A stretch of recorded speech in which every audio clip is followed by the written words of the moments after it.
Ati ang reaksyon ng ilang e-bike at e-trike drivers sa Lipas City sa regulasyon ng LTO hinggil sa pagkakaroon ng driver's license at pagpaparehistro ng sasakyan. Para sa detalye, makakasama natin live si Denise Abante. Denise?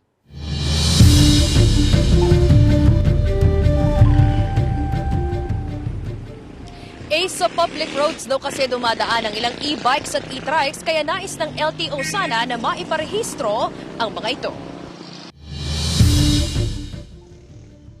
May halos 2 taon na raw na gumagamit ng electric bicycle o e-bike ang 27 anyos na si Jonard. Isa siyang sales consultant ng isang e-bike shop. Mula raw nang mauso ito matapos ang pandemya, laking ginhawa at kabawasan na raw ito sa kanyang gastusin gaya na lamang ng gasolina. Mas nakakamenos daw siya kung e-bike ang kanyang gagamitin. Pero ngayon, bumaba na raw ang bilang ng mga bumibili ng e-bike sa kanila. Bali, tama lang kasi nababalitaan nila ngayong rehistro.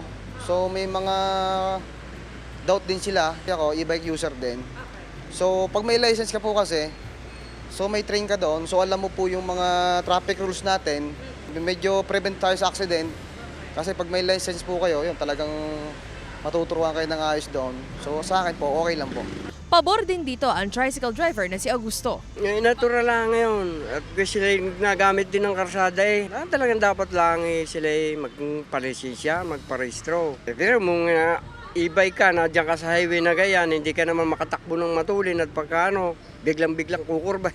Ayon sa panukala, kinakailangan kumuha ng driver's license at magparehistro sa tanggapan ng LTO ang mga gumagamit ng e-bike at e-trike. Patuloy pa rin naman daw itong pinag-aaralan ng LTO 4A at may technical working group na silang nakatutok dito. Kung pabor sina Jonard at Mang Augusto sa pagpaparehistro ng mga e-bike at e-trike, pati na ang pagkakaroon ng lisensya ng mga nagmamaneho nito, hindi sang-ayon dito ang e-bike user at tinderang si Aling Justina. Malaking kabawasan daw sa kanyang kita kung kinakailangan pa nilang magparehistro at kumuha ng lisensya. Parang hindi po ako pabor kasi ari nga po ang aming pinaghahanap buhayan lang pong mag-asawa. Marami pong gastusin pa po siya po. May edad na din naman po siya. Malapit lang naman din po kami. Marami pa pong magagastos ay para po sa akin ayoko po. Ayon sa Lipas City Public Order and Safety, oras na rin daw talaga para higpitan ang pagbabantay at pagbabawal sa mga e-bike at e-trike sa mga national highway, lalo pat hindi lisensyado ang ilan sa mga nagmamaneho nito at wala pang mga rehistro. I think it's about time na kailangan talagang parehistro. Kasi gumagamit sila ng pampubliko nating kalsada Dapat alam talaga nila yung batas trapiko na kailangan masunod.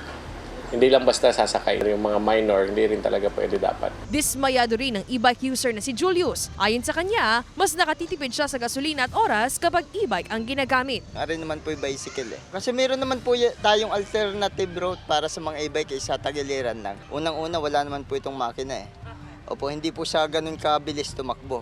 Nasa nagdadala na lang po talaga siya. Maging responsable ng mga driver. Hindi na kailangan ng rehistro. Kasi pag magparehistro pa, another gastos. Sakali raw na maipatupad at maging ganap na batas ang panukala, mahigpit itong tututukan ng Lipas Sipos. Yan po ay para naman din sa safety lang lahat ng motorista, hindi lang po yung sakay sa e-bike. So pati po yung ibang motorista na ka-share nila sa kalsada. Kailangan po natin paghigpitan at dahil po safety ang aming priority dito. Meron po yan ng ordinance na i-amen po yung ating traffic ordinance para po sa pagtaas ng penalty po ng ganyan po. Sabi sa atin kanina ng LTO 4A, magkakaroon pa raw sila ng Regional Directors Conference sa March 14 hanggang 15 kung saan posibleng mapag-usapan ang naturang panukala para sa mga e-bike at e-trike. Maraming salamat, Denise Abante.